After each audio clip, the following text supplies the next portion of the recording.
Hare Hare.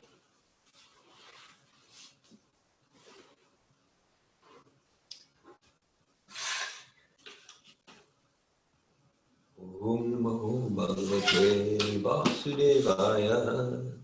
Om Namo Bhagavate Vasudevaya. Om Namo Bhagavate Vasudevaya.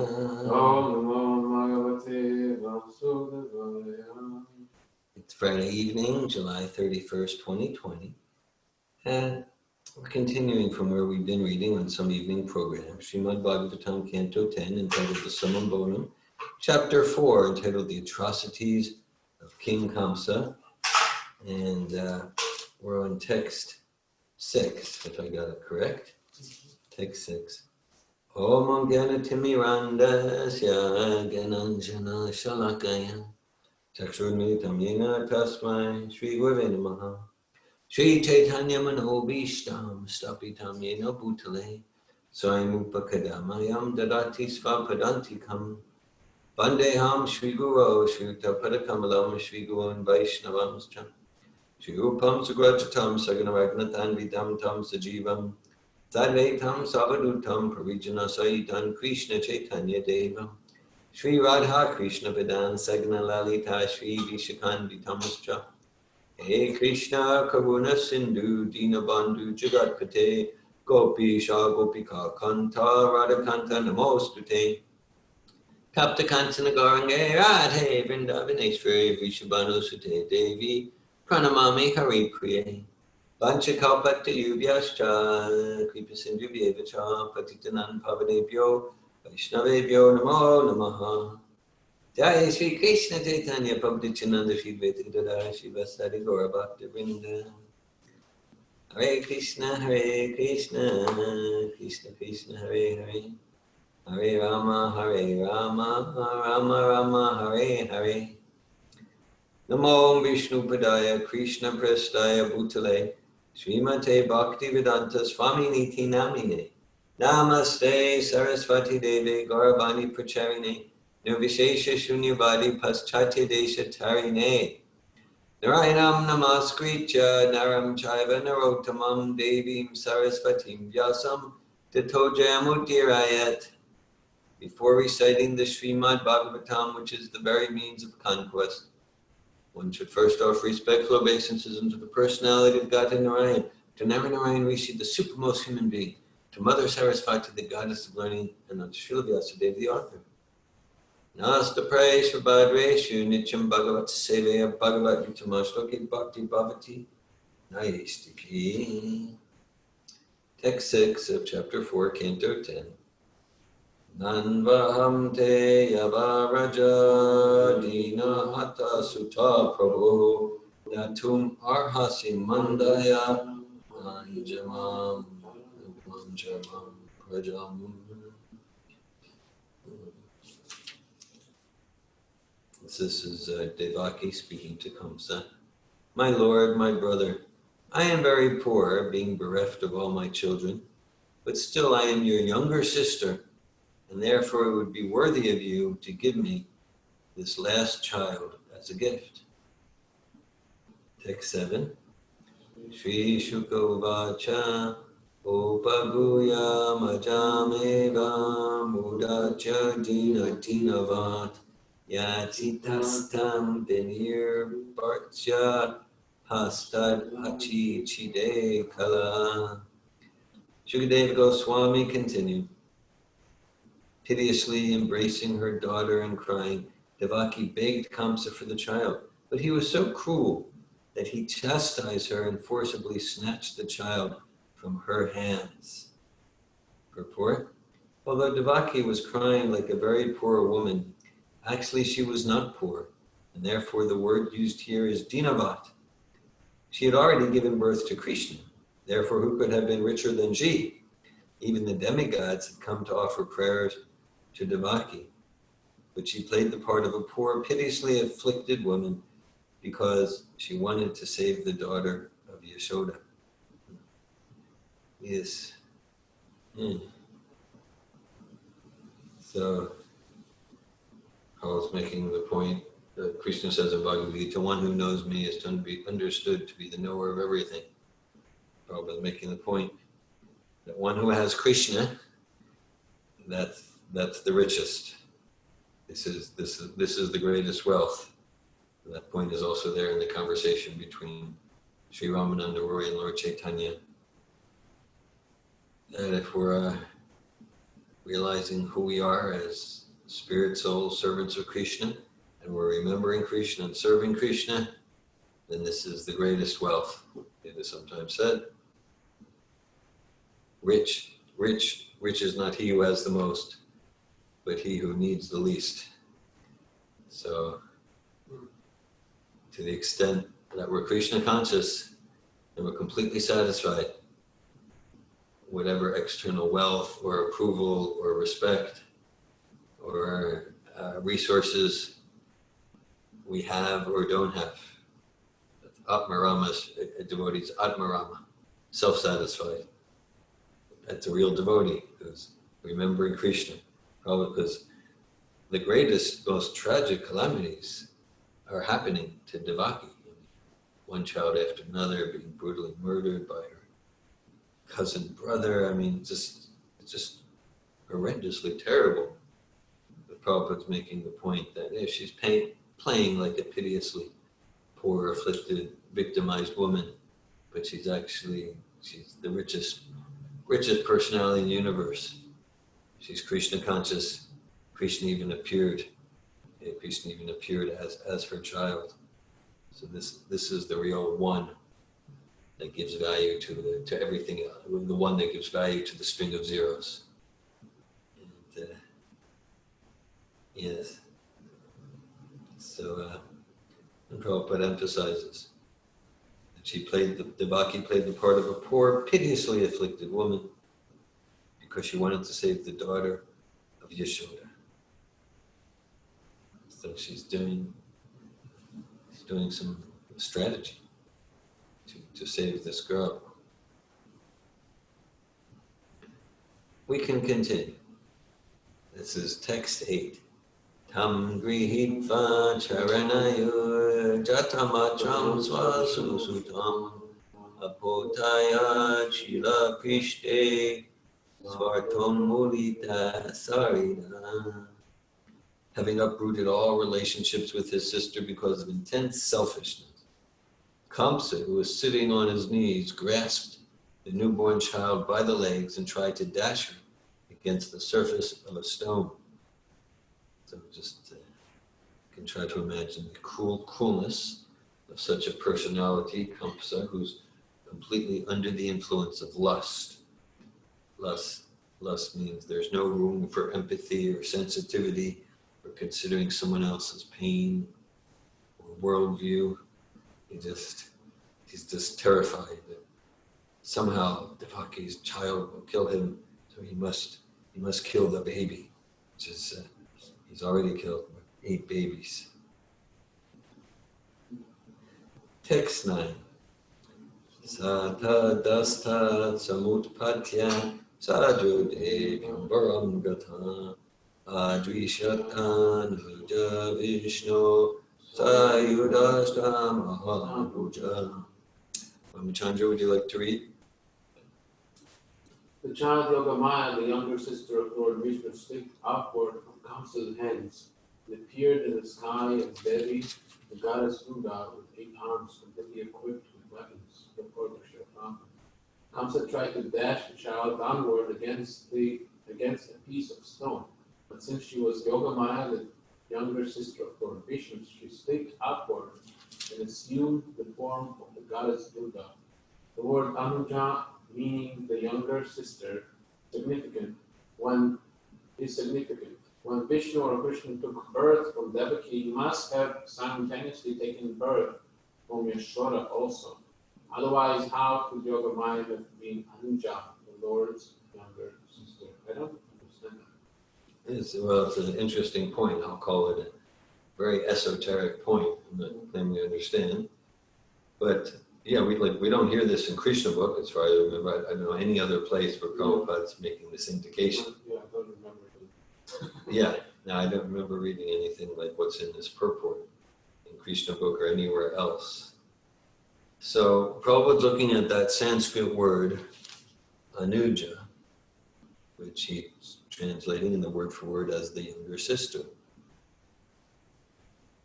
So Prabhupada's saying, it says that this baby girl, Yogamaya, who is Durga, Yogamaya Devi, is Prabhupada saying, the Sanskrit says, Shukadeva Goswami is saying, she's the younger sister of Krishna. So Prabhupada seems to be saying, well, if she took birth, so-called, from Yashoda, and Krishna took birth from Devaki, well, then they're not brother and sister. So Prabhupada's making this, I'll call it an esoteric point, that Krishna simultaneously took birth from Devaki, that one we know, that's clear from 10th Canto, from Devaki and from Yashoda.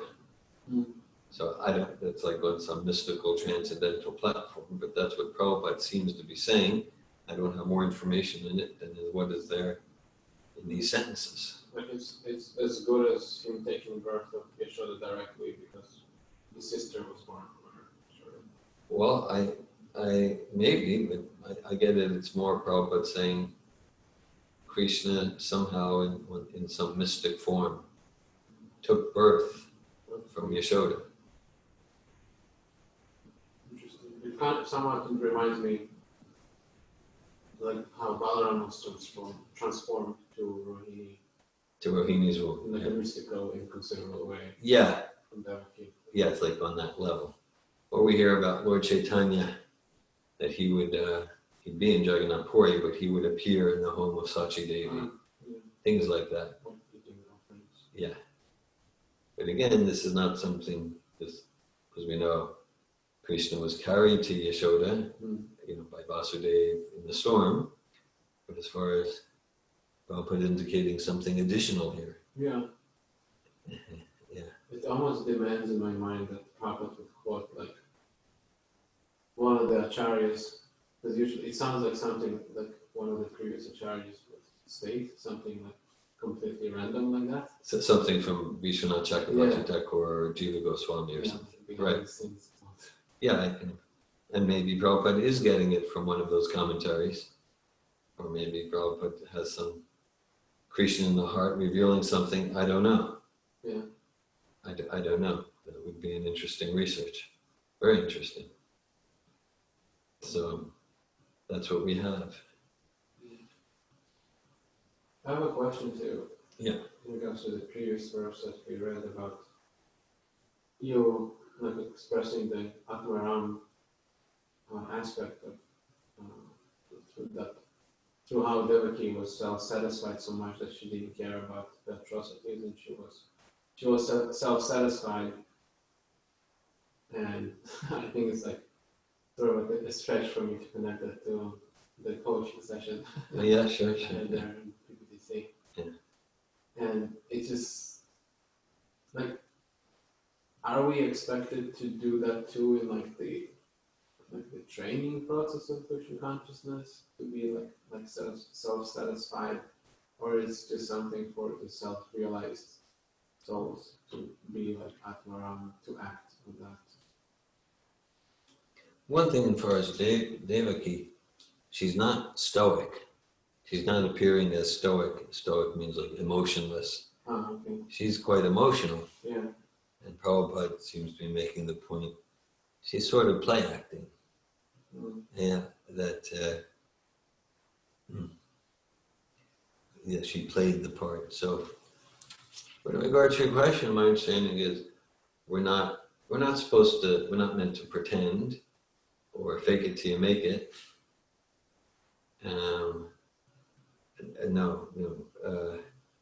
We're not like Krishna says to Arjuna, what can repression accomplish? Don't be a pretender. But I would say we are meant to practice, like to meet ourselves where we're at and to practice the quality of non-attachment. Yeah, we are meant to practice so that our authentic state is more and more conscious and Krishna conscious. But we can see, like, there's so much emotion all over the Bhagavatam, and even more so Chaitanya Charitamrita. There's so much emotion. And we have personalities like Srivas Thakur. His child died in the kirtan, and he was just absorbed in transcendence. So we're not supposed to imitate, but I say, like, to meet ourselves where we're at, experience that authentically, express it authentically, and simultaneously practice cultivating more and more detachment from the drama of material life. So not pretending we're somewhere where we're not, but at the same time not being stuck and just wallowing where we are.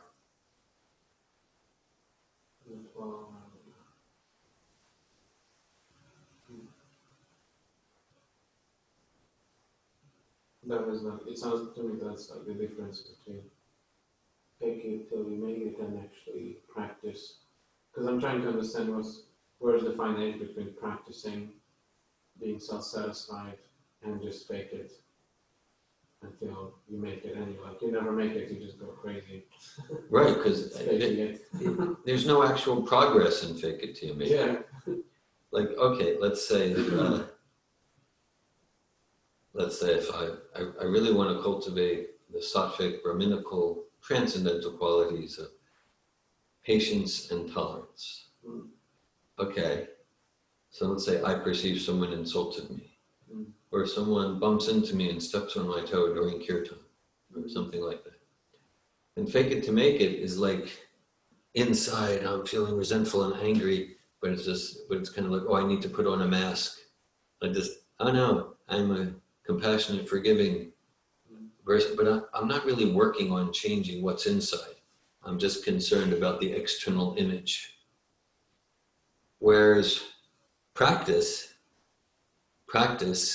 it's like, okay, someone just directed an insult towards me, and someone trying to put me down like that, or someone stepped on my toe during kirtan. So I notice I'm feeling some non-transcendental qualities. I notice I'm feeling, I want to get revenge. I want to shout at him. I'm really angry. I want to gossip about him and put him down. Okay, I notice that. I'm meeting myself where am I? And I'm going to practice tolerance and patience. And I'm not going to give power to that quality. So before I was practicing, I would just go, you stupid, hey, da, da, da. And I would just make him my enemy, and I would do passive aggressive behavior to get him. Okay, but now I'm feeling it, but I'm going to practice not giving power. I'm going to practice acting patiently and tolerantly. And then as I practice 2 times, 10 times, 20 times, it's like, oh, I'm pretty good at this. I'm pretty good at this. And then I might be getting so advanced in it that maybe the 21st time, same thing happens, and I'm hardly even feeling, I feel insulted, I feel put down, like that. Because like it's thinking, feeling, will, acting. Thinking, feeling, willing, acting. Mm-hmm.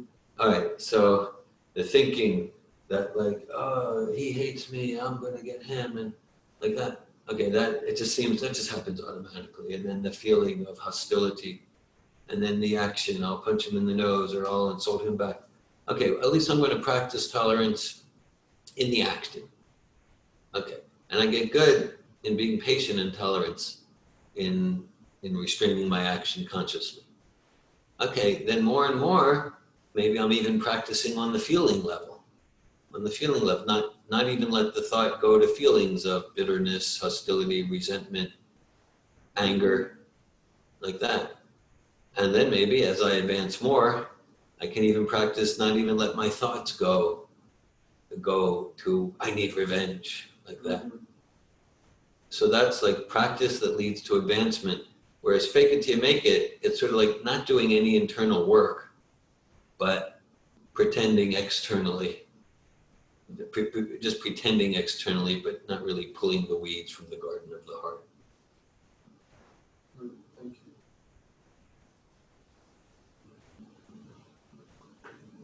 Okay. So texts 10 and 11.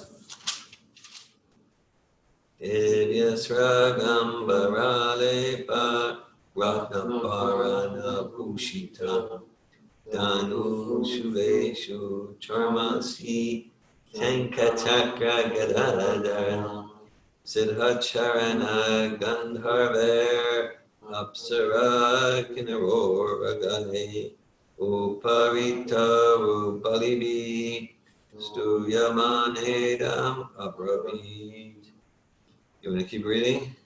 The goddess Durga was decorated with flower garlands smeared with sandal pulp and dressed in excellent garments and ornaments made of valuable jewels.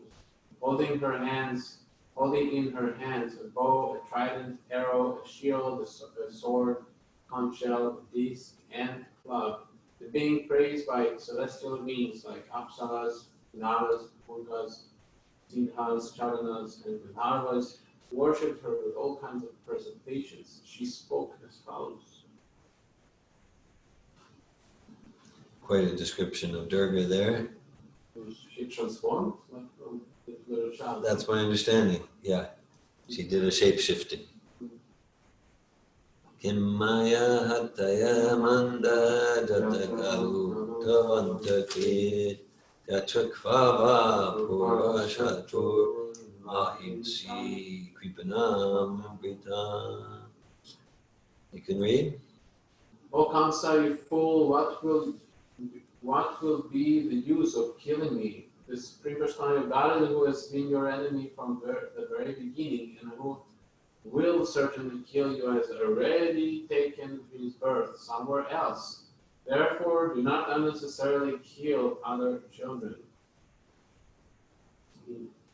Right, so she really transforms the situation.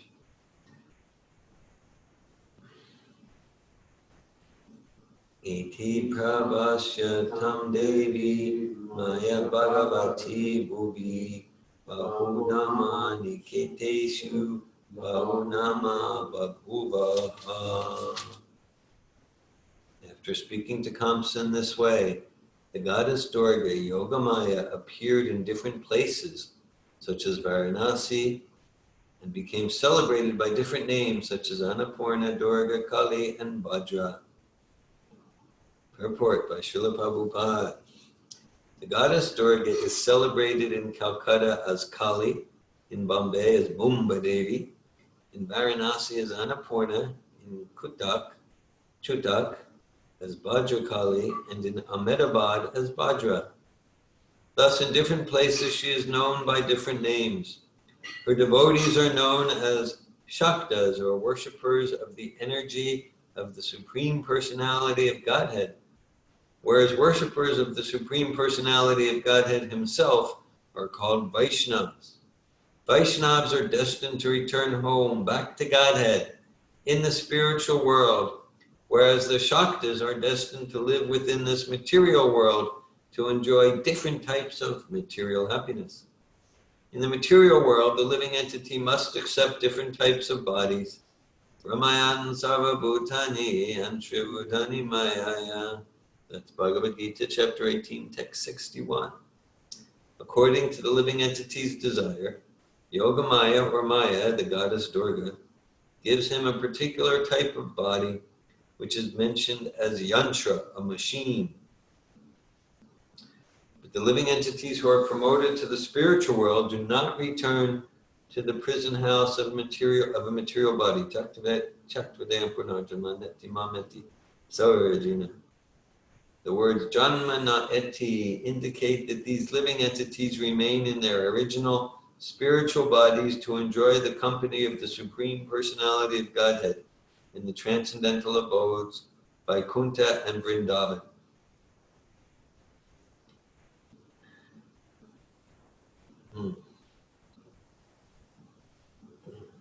The last sentence reads, the words Janma na eti indicate that these living entities remain in their original spiritual bodies to enjoy the company of the Supreme Personality of Godhead in the transcendental abodes Vaikuntha and Vrindavan. So this really illustrates, the principle that the truth is not yatamata tatapata. Prabhupada quotes yatamata tatapata to describe the philosophy that all paths lead to the same goal.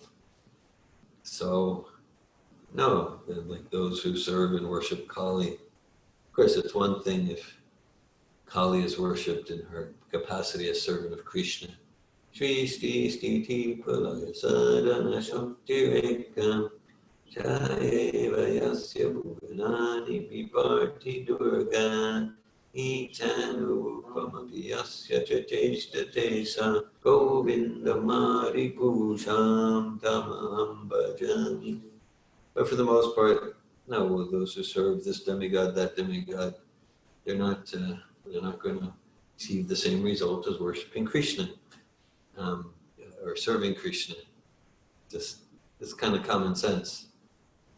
It's just, the Vedas are the desire tree, Gama, Kapaturga, Tampalam. Srimad Bhagavatam is the mature fruit of the desire tree of Vedic literatures. So you can get anything you want. You can choose your goal, and there's different ways to achieve different goals. Just this yatamata tatapata, all paths lead to the same goal. I mean, it's not that way in any other sphere. Just like, okay, if I want to get to Miami, so I go north on I-95. All paths lead to, no, there's a particular way. If I want to go to Miami, there's a few possibilities, just like there, a few different Vaishnava paths and destinations that are one yet different. But basically, you go south on the turnpike. If I want to get a PhD in physics, well, whatever I do, it's going to lead to a PhD in physics. If I just hang out at the beach in the bar all day and night, no, there's a particular path. I want to get a PhD in physics, so I want to become an expert guitar player. Whatever I do, I'll become an expert guitar player. No, that's ridiculous. So this is true in spiritual life too. It's true in spiritual life too. And so the Vedas are vast, simultaneously simple and complex. The basic principles are simple, and yet we can expand them and apply them with unlimited nuance and complexity. I think when they first noticed the quote Krishna, they sort of back up this statement that everything leads to the same goal, like you could call it Krishna or something else. But like Krishna, I think they quote this verse from, what is it, like all path leads to like everyone surrenders to me and I reward them accordingly. Yayatamam prapajite tamsate vijabhani mamavart manu vartante manusha vartasarvasha. Yes, Krishna says, I reward everyone. Everyone follows my path. Mm-hmm. I reward everyone according to their surrender. Yeah, so Prabhupada, sometimes he points out how different speculators, Mayavadis, when they interpret Bhagavad Gita and Srimad Bhagavatam, they'll cite different verses to say, this proves that actually the jiva is Brahman, is Parabrahman. This proves that all paths lead to the same goal. So I can imagine that's one of the verses, because Krishna says, everyone follows my path. Mm. So that's true in a sense, that whatever we do, as foolish and disconnected as we become, we're still within the jurisdiction of Krishna. We're still on a path created by Krishna, ultimately meant to rehabilitate our material conditioning and come to pure devotional service back home, back to the Vaikuntha planets, the look of Vrindavan. Just like, let's say in a country, the government can say, everyone follows my path. Someone might choose to, yes, I'm going to open a business and pay taxes and make profit. Someone else, I'm going to choose to go to the university and get this degree. And someone else says, I'm going to go for a vacation in the mountains for a month. And someone else can say, I'm going to murder people and steal. Okay, so if you murder, if you break the laws, in since you're not following the government's path, okay, so then you'll end up in prison. You're still in a system. You're still in a structure. You're still in a system created by the government. And even the prison, at least ideally, is meant not to destroy, but it's meant to rehabilitate the prisoners so they become law-abiding citizens and they're actually happy. That's my understanding.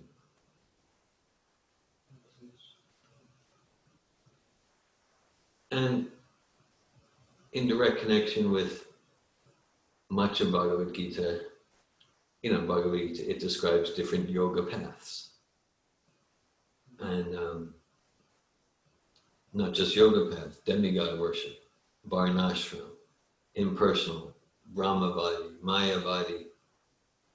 Krishna describes all that. Atheism, materialism. And so Krishna says that, all these paths are ultimately meant to come to me. All these paths are ultimately meant to come to me. So that's true. And then it's about, so says all paths lead to the same goal. Okay, there's truth to that. So what is that goal? And that goal is not spiritual suicide. That goal is that pure bhakti to Krishna. And some paths are more direct, some paths are less direct. So even if I start by going west to north, well, I could get to Miami through Vancouver.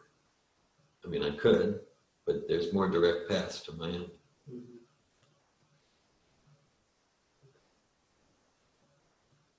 Okay, so we can read maybe another verse or a few. Where are we? Text 14? Tayavitam akarnya kamsa paramadismita devakim vasudevam cha vimucha prashrito bravit. Would you like to read? After hearing the words of the goddess Durga, Kamsa was struck with wonder. Thus he approached his sister Devaki and brother-in-law Vasudeva, released them immediately from their shackles, and very humbly spoke as follows, purport by Srila Kamsa was astonished because the goddess Durga had become the daughter of Devaki. Since Devaki was a human being, how could the goddess Durga become her daughter? This was one cause of his astonishment. Also, how is it that the eighth child of Devaki was a female? This also astonished him. Asuras are generally devotees of Mother Durga Shakti or of demigods, especially Lord Shiva. The appearance of Durga in her original eight-armed figure, holding various weapons, immediately changed Kamsa's mind about Devaki being an ordinary human.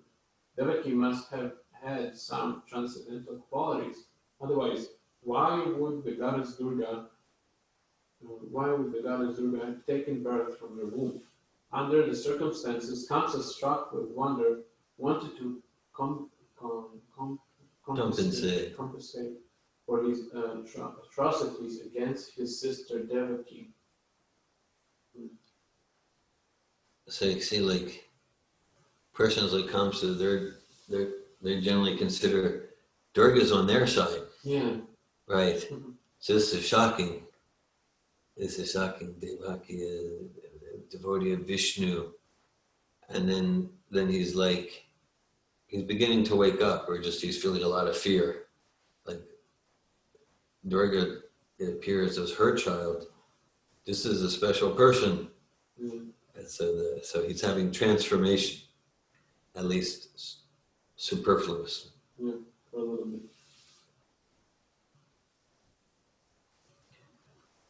Text 15. Aho bhagin yaho bhama mayavam bhata papmana purushada vivapatyam bahavo himsita sutta. Alas, my sister, alas, my brother-in-law, I am indeed so sinful that exactly like a man-eater Rakshasa who eats his own child, I have killed so many sons born of you. Purport by Srila Prabhupada. Rakshasas are understood to be accustomed to eating their own sons, as snakes and many other animals sometimes do. At the present moment in Kali Yuga, Rakshasa fathers and mothers are killing their own children in the womb, and some are even eating the fetus with great relish. Thus, the so-called civilization is gradually advancing by producing Rakshasas. That's the prediction, I think, right? That they're gonna eat their children. Yeah. There's gonna be no flesh, even something like no animals to eat. That's like a 12th Canto prediction as Kali Yuga goes on. I think so. I think so. Because there are animals that do that already, right? Fish. Some fish, some mammals, Yeah. they sometimes eat their own children. And it relates to this morning's discussion about, the worse than the worst horror movie. Mm. So we can,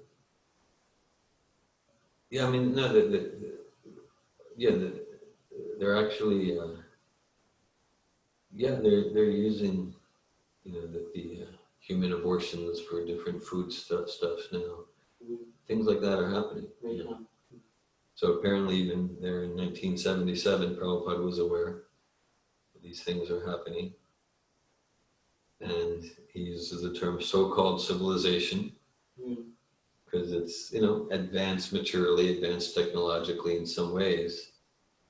And then in terms of just basic morality, what to speak of, transcendental virtues and qualities. This basic morality, we can get more and more of an insight. This idea of Rakshasa, it's not just some mythological fantasy.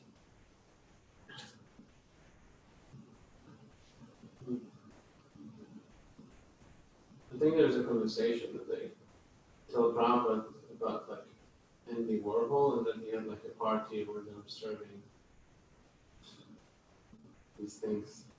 Yeah, something weird. So like human embryo or something. Yeah, I'll have to look at it. Or it's like in one of the memoirs books that they were. Yeah. Well, I'd be interested to see that. Mm-hmm. Because one of the leaders in Prabhupada's movement was a very close associate of Andy Warhol. Yeah. Right. And like they made a movie together. And so what you just said wouldn't surprise me. Mm-hmm. Because again, when someone who was very much in a leadership position in the organization was in the 60s a close associate of Andy Warhol. Mm-hmm. Yeah, it was the same time. Same time period, right? Lower side. Like they will have these like weird parties. So this one devotee was reporting to Prabhupada, and Prabhupada was going to the party. Yes. Yeah, we'll find it. We'll see it too. Yes. Text 16. Satvaham chakta karunyas chakta gyati surikala kando kanvai gamishami Rama heva vritas vasan. Being merciless and cruel, I have forsaken all my relatives and friends. Therefore, like a person who has killed a Brahmin, I do not know to which planet I shall go either after death or while breathing. Aivam apyan vitam bhakti namarcha eva kevalam yad vishrambadaham papa svasur nihatavanchishun. Alas, you read again. Alas, not only human beings, but sometimes even providence lies. And I am so sinful that I believe the omen of providence, and killed so many of my sister's children.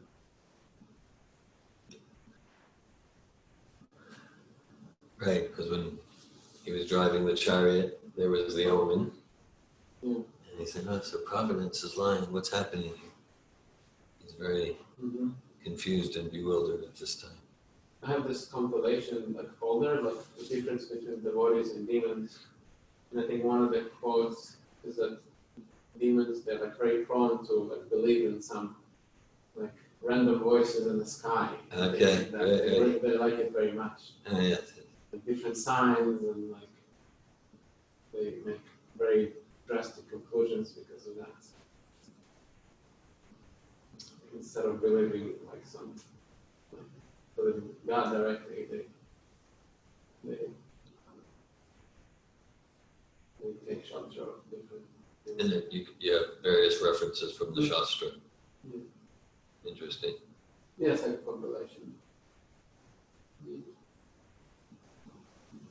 Okay, let's read one more verse. Ma shochakta mahabhagavatmajan swakritam bhuja jantavo na sadaikatra daivadinas tadasati.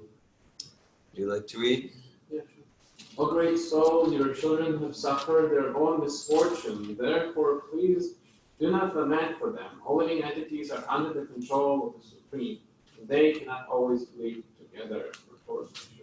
Kamsa addressed his sister and brother-in-law as Mahabhaga, because although he killed their ordinary children, the goddess Durga took birth from them. Because Devaki bore Durga Devi in her womb, Kamsa praised both Devaki and her husband. Asuras are very devoted to the goddess Durga, Kali, and so forth. Kamsa, therefore, truly astonished, appreciated the exalted position of his sister and brother-in-law. Durga is certainly not under the laws of nature because she herself is the controller of the laws of nature. Ordinary living beings, however, are controlled by these laws. Consequently, none of us are allowed to live together for any long period. By speaking in this way, Kamsa tried to pacify his sister and brother-in-law.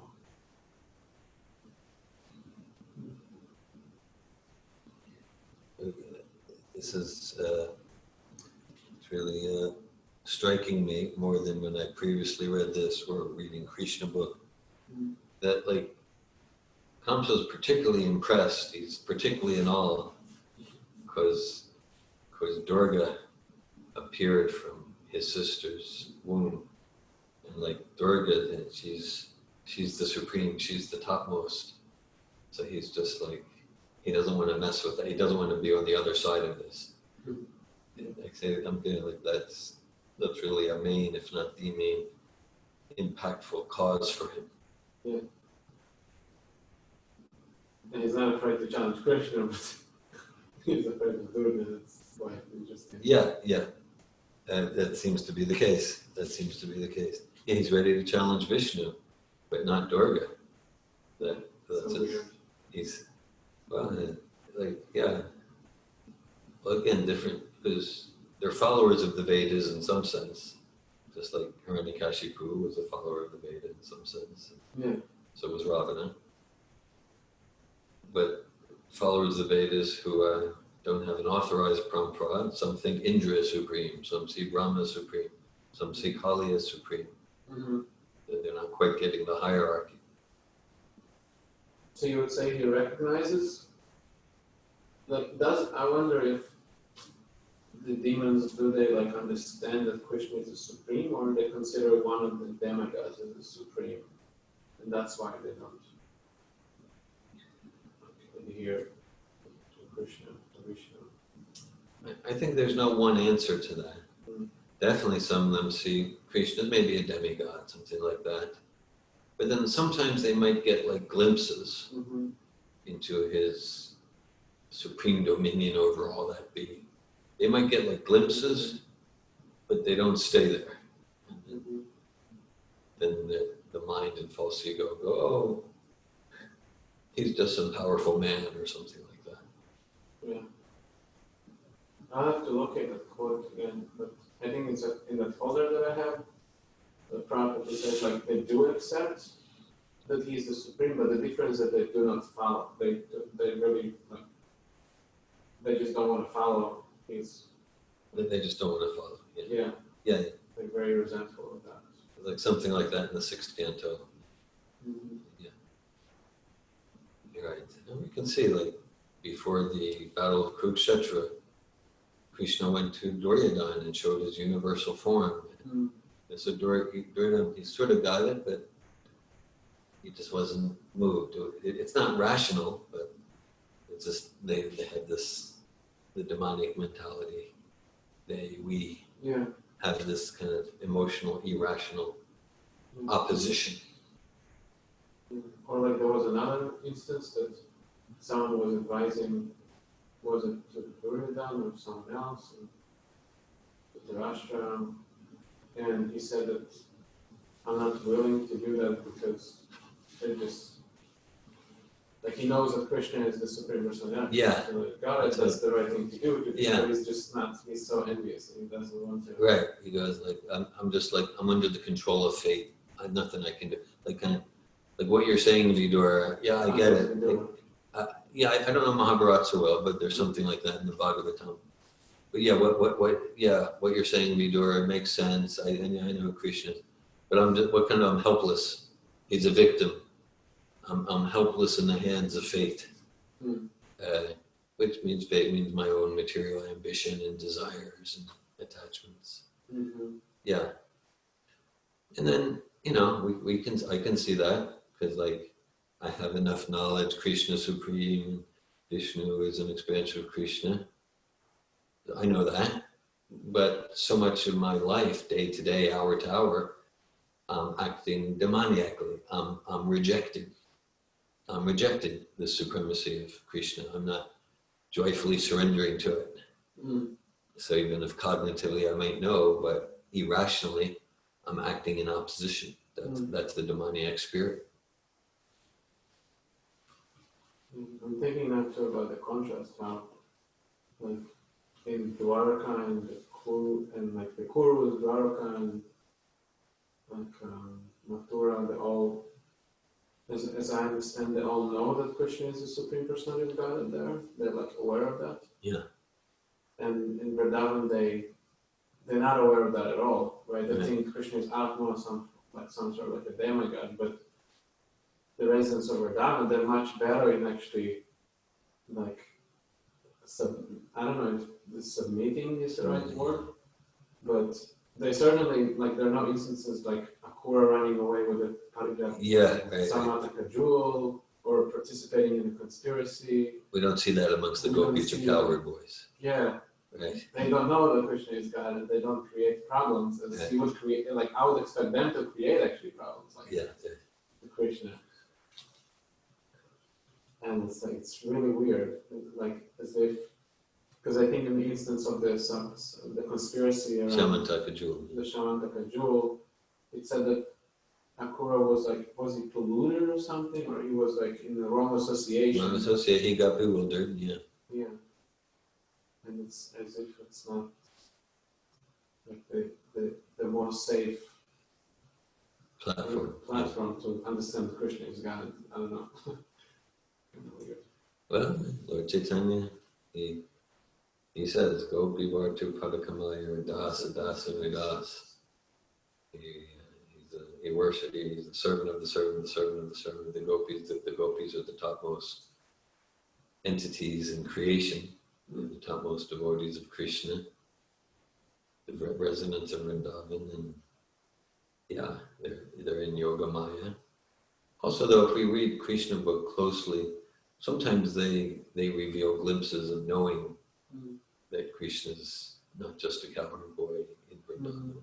Sometimes they reveal glimpses of that, but generally, just like Mother Yashoda, when she looks in Krishna's mouth, she gets a glimpse of realization of who he really is, and then Krishna covers her over again in Yoga Maya.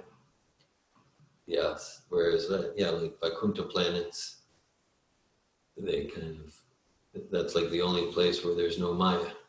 In the material world, there's the Mahamaya, forgetfulness of Krishna's position that alienates us from ourselves.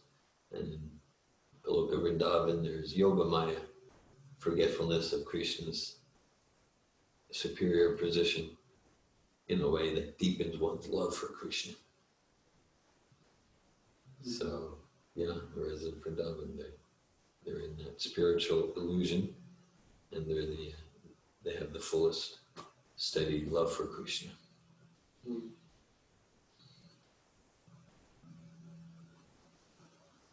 Srimad Bhagavatam ki jai, Srila Prabhupada ki jai.